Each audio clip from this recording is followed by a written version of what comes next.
Hello, everyone. How are you guys? First of all, thank you very much for the last video that we made with Mike Mangin, and we had a lot of followers and viewers. But today we're going to talk about something not like usual that we do. It's about drums. But this day we have a guitar talk with one and the only from United States, from Animal as Leaders, Javier Reyes. How are you, man? I'm good. Welcome to Dubai. Thank you. I don't want to ask you the same question. Usually we ask, this is the first time in Dubai? This is my first time in Dubai, yeah. And what do you feel about it? How was your experience? It's a lot of humidity, but it's a very pretty city. Just hope to, having a good time so far. So I hope to continue having a good time. Awesome, great.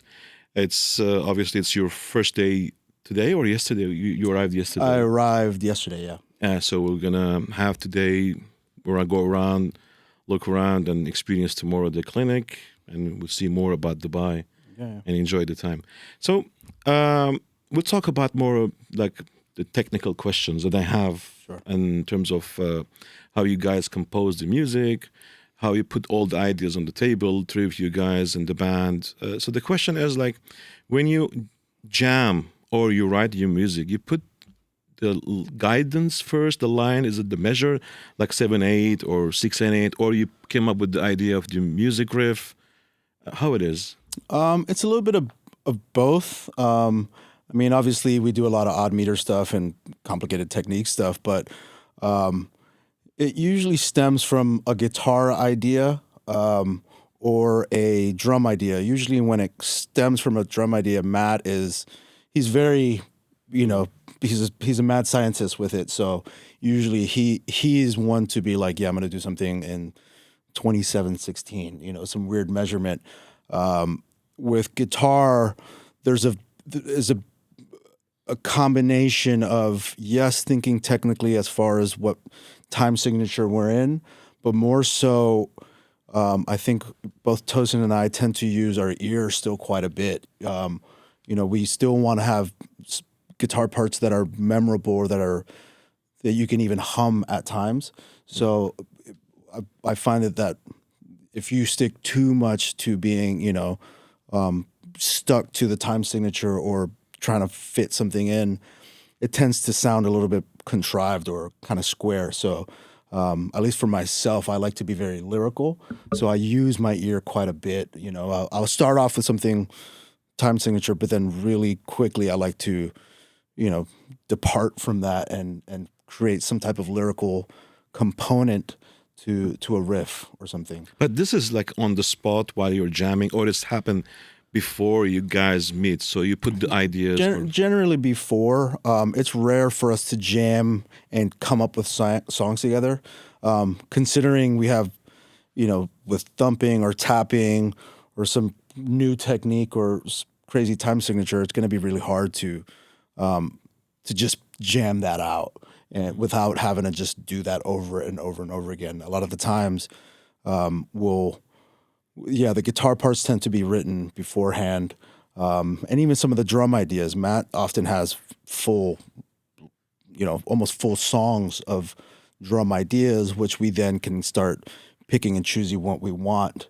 But yeah, it's rare for us to jam it. And so, like I said, the ideas come first. We put it into recording, and then we start figuring out what we want to do, right? Whether it's we want to layer it with synths or layer it with guitar parts, etc. The unison parts or odd time signatures. Yeah, exactly. And then, like in the moment, like I'm a huge fan of happy accidents.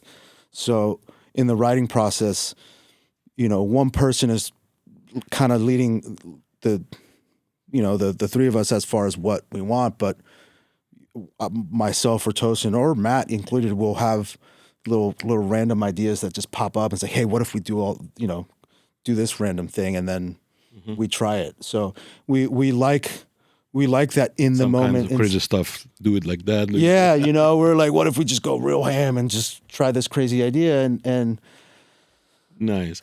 You mentioned thump. Yeah. I want to ask you, usually all the metal guitar players, it's a pick player, picking, or the way how you playing, is it like comes from certain genre, or you were playing something in a different band with different genre, or the technique that they're using on the guitar? Well, Where did it come from? so the actual lineage of thumping for us, from Animals as Leaders, stems from the Wootens. It was I'd learned thumping from Tosin. Tosin learned thumping from a bass player named Evan Brewer, who was a student of Reggie Wooten. Okay. Right? So Victor Wooten's brother. So that's kind of the lineage. Okay, now I got it. Okay. But as far as, I've been doing finger picking.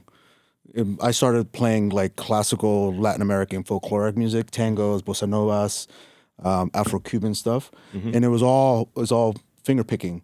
So when it came to learning the thumping, I didn't really find it that foreign. It was just like, okay, just move my thumb slightly further back and kind of do this motion. Obviously it takes practice, and it takes, getting the technique under your hands, if you will. But yeah, the lineage definitely comes from bass. And as far as the implementation in metal, it was just one of the things that we felt was a unique quality to the band. I think one of the most important things is to, as a musician or as a composer, is to find an identifiable thing about yourself that can, set you apart from the rest. Metal is not new anymore. Chugging, playing fast, it's not new anymore. I mean, exactly. Yngwie has been playing really fast since forever. That's already enough. And so it's just, for us, it was one of the things that we knew it was going to be a new, fresh flavor to metal. But this, it's the thump, and it came with the idea to build the guitar with 7/8 strings, or it was from the day one? Meshuggah was the first time we saw somebody playing an 8-string. And it seemed kind of like a natural progression once having the 8-string. Tosin had a custom 8-string a while ago, and then when he hit me up about joining Animals, there was no companies who were making 8-string guitars, so I just had to get one custom made from the same guy who he got one. Okay. And then real quickly, companies started making it. But yeah, it just seemed like a natural progression, especially having that lower register.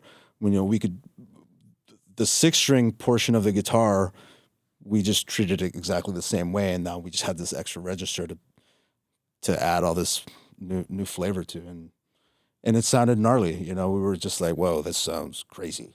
So let's just go with it. That's good. That's good. So I have something else. Like we heard a lot of prog metal bands, prog rock bands, and heavy metal bands, and of course Dream Theater and Symphony X. They call themselves progressive metal bands. So I mean, as Animal as Leaders, like, what do you call? Is it like a gent or progressive instrumental metal? I think with the gent world, it's part of the group of bands that we, I guess grew with the genre. But I would consider ourselves more prog than gent, so progressive. But in the same sense, I don't think we sound like every other prog band. I think we have a little bit of uniqueness that kind of separates us from all the other prog bands as well. It's a sub genre from prog. Correct. Metal. Again, I think finding that individual characteristic for an artist or for a band is key. So, and then as well as we wanted to always implement all our influences. I like I said, I grew up playing tangos and bossa novas. Matt grew up playing fusion. Tosin, grew up listening to Green Day and stuff like that, and Smashing Pumpkins. So we just wanted to implement all the styles of music that we liked. In my 20s, I used to go to raves all the time and listen to drum and bass, Tosin as well, and we started implementing that. We liked jazz, so we started implementing that. And I think the trick becomes how to do all that smoothly, where it's not like, here's the Latin section, here's the jazz section, where you just kind of hear a bit of all those influences all at once. That's nice. So we have something beautiful here. This is... Maybe you can talk about it. Yeah, so this is the JR608. It was the first signature guitar that I had with ESP. And in my opinion, it is probably one of the nicest guitars on the market, especially for the money. I think usually guitars that look and sound and play as nice as this does usually tend to be on the more custom price range. And you decided the pickups, or it's like something like a collaboration with ESP? Well, yeah, I mean, the ESP already had the shape. This is the Mystique shape. And when I went to ESP, I didn't want to have them reinvent everything around myself, but I did want to have something that was still unique. They didn't have any of the Mystiques in any extended range. So I was like, all right, let's do this. I also tend to like a little bit more classical or like fancy-ish looking guitars. And out of their, their lineup, I felt like this was the perfect. It's beautiful. It's a piece of art. I mean, ESP team is always helpful to do all this kind of custom shop guitars. I mean, here in Dubai, we are receiving a lot of inquiries for custom shops, and we are collaborating with ESP team in Japan to do all these guitars. I mean, anyone who's interested to do any custom shops, melodyhouse.com, it's always available. Tomorrow, we're celebrating the 50th anniversary of ESP. Yep. So, what you can tell about your collaboration, your company with ESP team? For how many years in your ESP? At this point, it's been 10 years since I've been with ESP. Great. So yeah, time flies. It's kind of crazy. So, what you can tell, what you can say for the anniversary?